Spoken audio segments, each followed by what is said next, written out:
The hall was silent when Sundar Pichai entered. Every step he took echoed softly against the polished marble floor. His hands were calm, but his mind was full of thoughts. In front of him sat the Prime Minister of India, Narendra Modi, speaking in a warm voice to Lakshmi Pichai, Sundar's mother. Lakshmi was sitting straight, her sari perfectly wrapped, her eyes shining with quiet confidence. She had never been the kind of woman to get nervous, but today was different. It was not every day that a mother from a small town sat across from the leader of a nation. Sundar took his seat slightly behind her, just to listen, just to watch.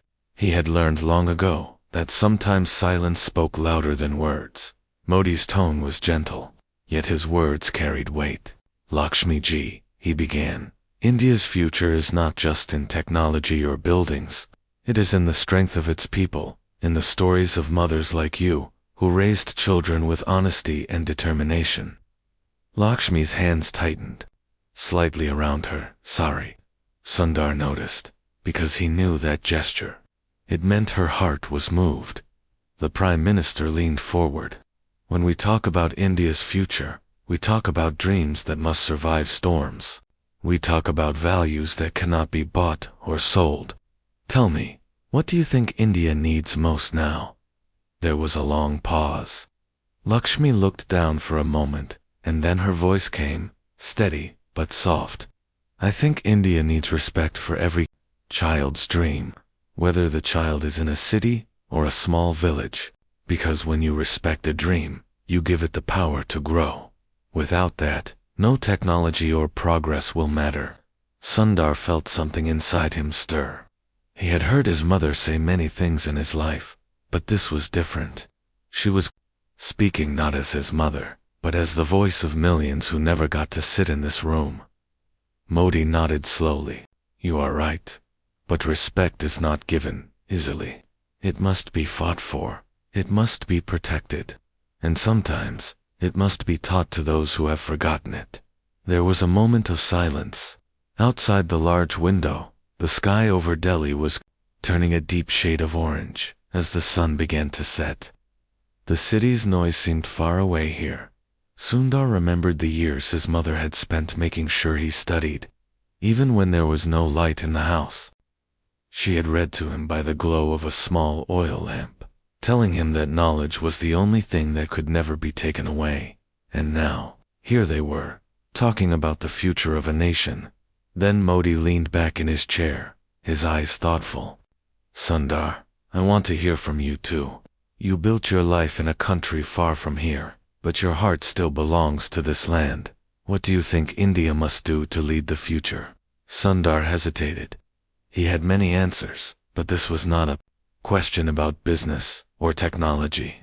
It was about people, about hope, about the same values his mother had lived by. He opened his mouth to speak, but before he could, Lakshmi's voice cut in again. Before he answers, may I tell you a small story? She asked. Modi smiled. Please. Lakshmi looked at her son, and for a moment, it was like they were back in their small home in Chennai. When Sundar was a boy, he once came home crying because he could not afford a book he wanted. I told him to copy every page from the library book by hand if he wanted it badly enough. He did it, every single page. It took weeks, but he learned something that day. Sometimes the journey makes the reward even more valuable. I believe India's future must be built by people willing to work for their dreams, even if it takes years. Sundar could feel the air shift. Modi's expression grew serious, and for a long moment, no one spoke. The weight of her words lingered in the room. Finally, Modi said, Lakshmi ji, I think you just gave me an answer I will remember for a very long time. But Sundar noticed something in Modi's eyes, a thought he wasn't saying yet. Something bigger was coming, and it would not be just about them. The conversation was not over. In fact, it had only just begun. The room felt smaller now, even though it was wide and full of space. The way Modi leaned forward, resting his hands on the table, made Sundar feel that something important was about to be revealed. The late evening light fell across the Prime Minister's face, and his eyes seemed sharper than before. Lakshmi ji, Sundar, he began slowly. There is something I have been thinking about for months. India stands at a crossroad. One path will make us richer, but not wiser. The other will make us stronger, but only if we are willing to face discomfort. Lakshmi tilted her head slightly, curious. What kind of discomfort? Modi looked at her with a seriousness that made even Sundar straighten in his seat. The kind that forces us to question our habits, our priorities, and even our pride. For years, we have spoken of progress, but too often we measure it in money or tall buildings. What about progress of the heart? What about progress of the mind? Sundar was quiet. He knew this was not political talk. This was personal. He could hear the weight in Modi's voice. I wanted to speak with you both because you represent two sides of India's story. Modi continued. Lakshmi ji, you are the heart of India: tradition, values, discipline. Sundar, you are the mind of India: innovation, vision, courage to explore new worlds. But these two must not drift apart. If the heart forgets the mind, we lose our future. If the mind forgets the heart, we lose our soul. Those words stayed in the air. Sundar felt a strange tightening in his chest. Modi's voice softened. There is a project I have in mind. It will touch millions of children, but it will require trust, sacrifice, and patience. I believe you too can help me shape it. It will not be easy, and there will be people who do not understand it at first. Are you willing to listen? Lakshmi didn't even blink. Yes, she said simply. Sundar also nodded, though inside his mind was racing. Yes, of course. Modi leaned back slightly, as if testing their readiness. Then he began to speak about the villages he had visited recently, where schools had no proper books, no computers, and sometimes no teachers. He described children walking miles to sit under a tree with a broken blackboard, trying to learn whatever they could. Lakshmi's eyes grew moist. She had seen that life. She had lived it. These children, Modi said, are as intelligent as any in the world, but their dreams are trapped. And if we do not open the door for them now, the door will close forever. He looked directly at Sundar. I want to connect the brightest minds in technology with the most forgotten classrooms in India, but I want it done with dignity. I do not want charity. I want opportunity. Can you help me build this? For a moment, Sundar felt the weight of the question pressed down on him. It was not just about technology. It was about creating something that could last for generations. And he knew that if he agreed, it would not be a quiet task. There would be critics, challenges, maybe even failures. Before he could speak, Lakshmi placed her hand on his. Son, she said softly, you once copied an entire book by hand because you believed knowledge was worth the work. Now it is time to help others find their own books. Her words broke something open in him. He turned to Modi. I will do it. But if we do this, we must do it right. It must reach every corner, even the ones people have forgotten exist. Modi smiled faintly. That is exactly what I hoped you would say. But just as Sundar felt the moment settle, Modi's expression changed. There is one more thing you must know. There are people who will not want this to happen. They benefit from keeping others in the dark. If we move forward, we will face them, and they will not. Stay silent. The room went quiet again. Sundar could hear his own heartbeat. Sundar sat back in his chair, but there was no comfort in the seat anymore. The words Modi had spoken stayed in his mind like a quiet storm. People who benefit from keeping others in the dark. He had seen this in the corporate world. Decisions made in boardrooms to protect profit, even if it meant closing doors for others. But here, it felt different. Here, the stakes were not numbers on a report. They were children's futures, Lakshmi's voice broke the silence. Prime Minister Ji, we have faced challenges before, but tell us, who exactly will stand against this work? Modi looked out the window for a moment before answering. Some will be local power holders who fear losing control. Others will be businessmen who see no profit in giving resources to the poor.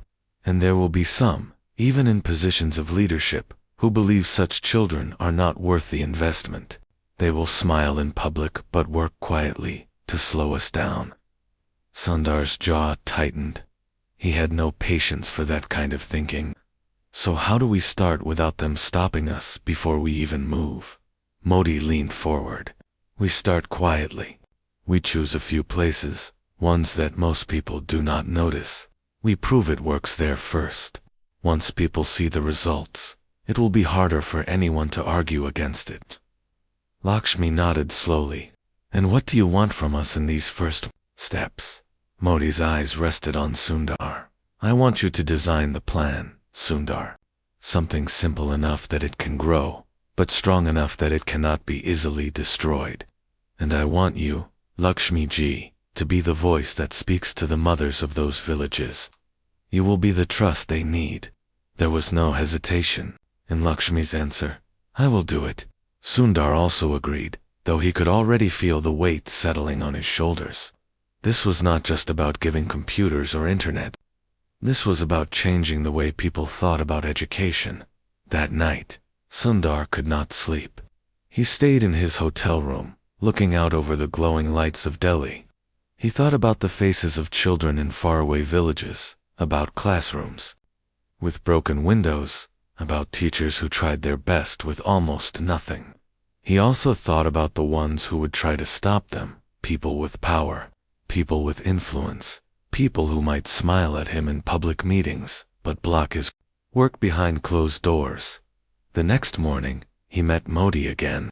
This time, there were no cameras, no officials, just the three of them sitting at a small table.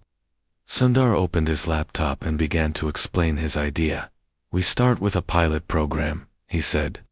3 villages in different parts of India, each one with different challenges.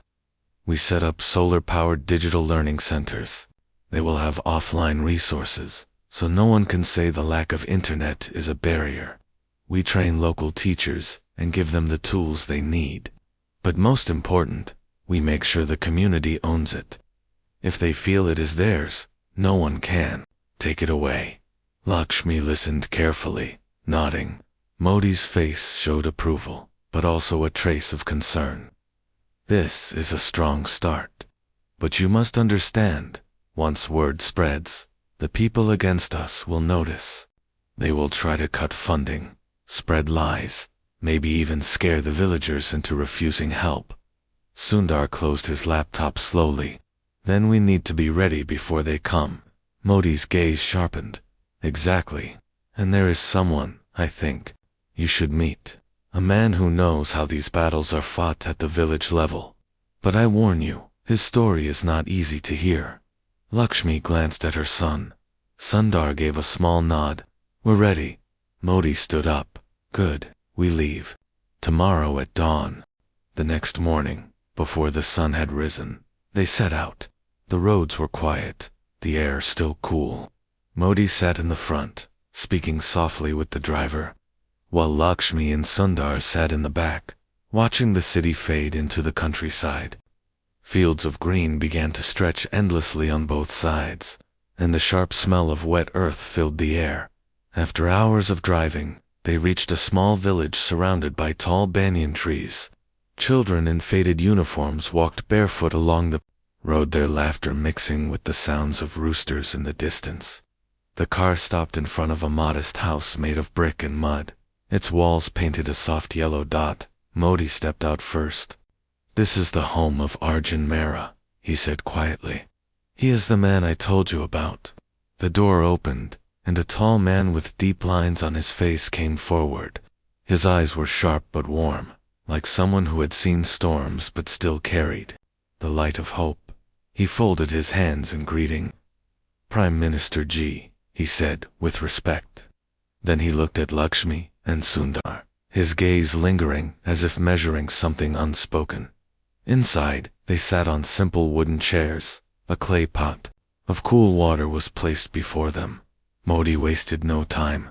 "Arjun, I have brought people who share your dream. Tell them what happened here."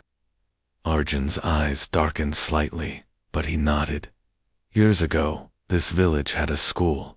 It was small, but it was ours. Then the funding stopped. Some people in the district office decided the land could be used for other purposes. They told us education was not a priority. I fought them. I wrote letters, went to offices, begged for help. But one night, they came with men and burned the school down. They said it was an accident, but we knew the truth." Lakshmi's hand slowly tightened around her. "Sorry." Sundar's jaw set in anger. The children stopped studying. Arjun continued. "Some were sent to work in the fields. Some left the village. I tried to teach them under a tree, but we had no books, no boards, nothing. I almost gave up. But one day, a little girl came to me with a small notebook she had saved from the fire. She said, 'Master Ji, if you teach me, I will teach my brother.' That notebook changed everything for me. I realized that even if they take away buildings, they cannot take away the will to learn." He paused, his voice thick. "Since then, I have been teaching with whatever I can find. Sometimes chalk on stones, sometimes old newspapers. But I know this cannot go on forever. The children deserve more." Modi looked at Sundar. "This is why I brought you here. Arjun knows the fight. He knows the risks. And if we build here, first, we send a message. Even the places that were forgotten can rise again." Sundar leaned forward. "Arjun Ji, if we bring resources here, digital tools, trained teachers, even solar power, will your people trust it?" Arjun gave a faint smile. "They will, if they see it in my hands. But you must understand, those who burned our school will not stay quiet. They have power, and they do not like to lose." Lakshmi spoke for the first time since arriving. "Then we will not let them win. I have seen what happens when a child's dream is crushed. It is the same pain as losing a part of your own soul." Arjun nodded slowly. "Then we must be ready, because they will come sooner than you think." For the next few days, Sundar, Lakshmi, Arjun, and Modi worked quietly on the plan. They met in the evenings inside Arjun's small home, spreading papers and notes across a wooden table. Sundar sketched diagrams for solar-powered learning centers, while Arjun listed the names of children who would join the first classes. Lakshmi spoke with the mothers in the village, winning their trust with her calm voice and simple words. It was all moving forward faster than they expected. But trouble never announces itself politely. It comes suddenly, like a storm that shatters the stillness. On the fourth morning, while the group was discussing where to set up the first learning center, a loud commotion erupted outside. Voices shouted, and the sound of a motorbike roared into the courtyard. Sundar stepped to the doorway and saw 3 men get off their bikes. They were well dressed, but their eyes carried the coldness of people who came not to talk, but to intimidate. One of them, a heavy man with a gold watch, looked directly at Arjun. "So, it is true. You are bringing outsiders here to change things." Arjun stood still. "We are bringing education. That should not be a threat to anyone." The man smirked. "Education is fine, but not when it stirs people to question things. Some of us have worked hard to keep this village running the way it is. You come here with your big ideas, and suddenly people think they are smarter than the ones in charge." Sundar felt heat rising in his chest. "We are here to help children. Learn nothing more." The man's smile widened, but there was no kindness in it. "Nothing more. Education changes everything, my friend. And not everyone wants change. My advice, pack your things, leave quietly. Otherwise, this little project will not last even a month." Lakshmi stepped forward, her eyes steady. "You can threaten us, but you cannot scare the truth away." If you want to stop us, you will have to stop every mother in this village who wants her child to have a future." For a moment, the man's face hardened. Then he laughed lightly, as if amused by her courage. "We will see, Amma-ji. We will see." The men got back on their bikes and left, the dust from their wheels swirling in the morning air. Inside, the room was silent. Arjun's voice was low, but firm. "This is what I warned you about. These men have influence.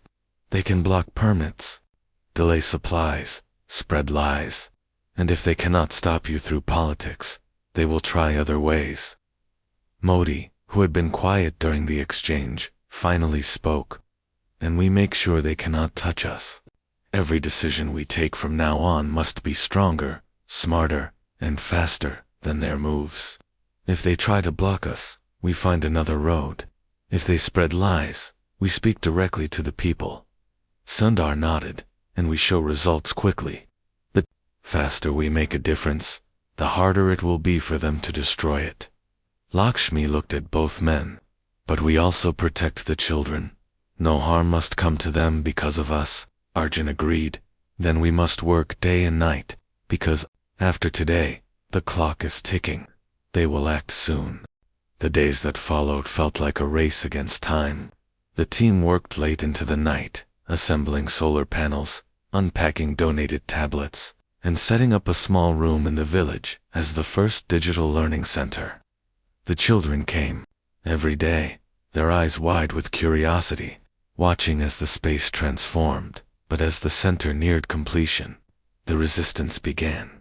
A shipment of learning materials was delayed without explanation. One night, the solar panels were found damaged, their wires cut. Rumors started spreading that the center was only a trick to take the children away, that outsiders would replace the local teachers, that the project was a way to control the village. Arjun was furious, but Lakshmi calmed him. "Anger will only give them what they want. We must answer with truth, not shouting." So, the next day, Lakshmi called a meeting in the village square. Every parent, elder, and teacher was invited. Sundar stood beside her, holding one of the tablets in his hands. Modi, dressed simply, sat among the villagers, listening like one. Of them Lakshmi began to speak, her voice clear and steady. "This is not my project, or Sundar's project, or even the Prime Minister's project. This is your project. It belongs to every mother here, every father, every child who wants to learn. No one can take it away if we protect it together." She then turned to a young girl in the crowd, the same one who had been watching them work every day. "Beta, will you tell them what you learned yesterday?" The girl stepped forward shyly, holding up the tablet. "I learned how to write my name in English. I learned the capital of Japan, and I saw a picture of a whale. I never knew whales were so big." The crowd laughed softly, but the warmth was real. Sundar then spoke. "If we can do this in one day, imagine what we can do in a year. But only if we stand together. If we let fear win, the children lose." There was a murmur in the crowd. Some faces softened, others still looked doubtful. Then Arjun stood. "These outsiders are my friends. They are not here to take anything. They are here to give our children the wings to fly. And if anyone tries to burn those wings, they will have to come through me." The tension broke. Parents began nodding, some even clapping. The tide had turned. Word spread quickly. The same men who had threatened them heard what happened, but by then, it was too late. The people had claimed the project as their own. Weeks later, the learning center opened. The children sat at the new desks, their eyes bright as they explored lessons they had never imagined. Sundar watched them, feeling something he hadn't felt in years, the deep certainty that this was the work he was meant to do. Modi visited quietly, smiling as he saw the energy in the room. "This is just the beginning," he told Sundar. "One village today, 100 tomorrow." Lakshmi stood beside her son, watching the children type on the tablets. "See, Beta, this is the book you copied all those years ago, but now, the pages are endless." Sundar looked at her, and then at the children, and knew she was right. The battle had been worth it, and the future they had dreamed of was already taking root in the smallest of hands.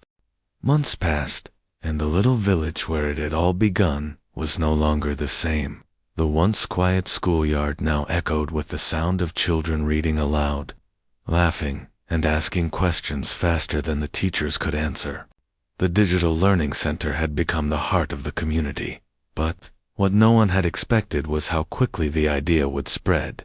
Word traveled from one village to another, not through government announcements or official channels, but through mothers carrying stories to their relatives, through teachers visiting nearby towns, and through the excited voices of children who visited family elsewhere, in a village 3 hours away.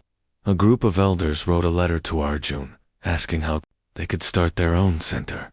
In another, a headmaster used his own savings to buy a second-hand solar panel after hearing about Sundar's project. Sundar and Lakshmi traveled often, visiting these places, guiding them through the same process. Each trip brought new challenges, but also new victories. In some villages, they had to convince leaders who thought the project would fail. In others, they had to fight off rumors started by the same men who had tried to stop them before. But everywhere they went, they found at least one person, sometimes a mother, sometimes a teacher, who would stand up and protect the dream. One afternoon, back in the original village, Sundar sat with Arjun under the banyan tree. Children were gathered nearby, playing a quiz game on the tablets. "When you first came here," Arjun said, "I didn't know if we would survive the fight. But now, it's not just survival, it's growth." Sundar smiled faintly. "It's because the people made it theirs. No project survives without that." Lakshmi walked over, carrying a small bag of snacks for the children. She overheard the conversation and added softly, "And no dream survives without people willing to protect it." That's the lesson every village is learning now. As evening fell, Modi arrived quietly for another visit. He looked older, more tired, but when he stepped into the learning center, the joy in his eyes returned. The children ran to him, showing him their drawings, their stories, their projects. "This," Modi said to Sundar, "is what India's future looks like. Not in speeches, not in numbers, but in the light in their eyes. And you, Lakshmi, Arjun, you have lit that flame." Before leaving, Modi stood at the doorway and turned back. "But remember, the work never ends. Dreams are like gardens. If you stop caring for them, weeds will grow." Years later, long after the first center had opened, the project had reached hundreds of villages. The original building still stood, filled with laughter and learning. Sundar would visit when he could, and every time, he would see new faces and hear new dreams. One day, a young girl, the same one who had once spoken shyly at the village meeting, handed him a notebook. "Master Ji," she said with a smile, "this is my book. I copied it by hand. Now, I am teaching my little brother." For a moment, Sundar could not speak. He simply held the notebook, feeling its weight, remembering the boy he once was, and the long road that had brought him here.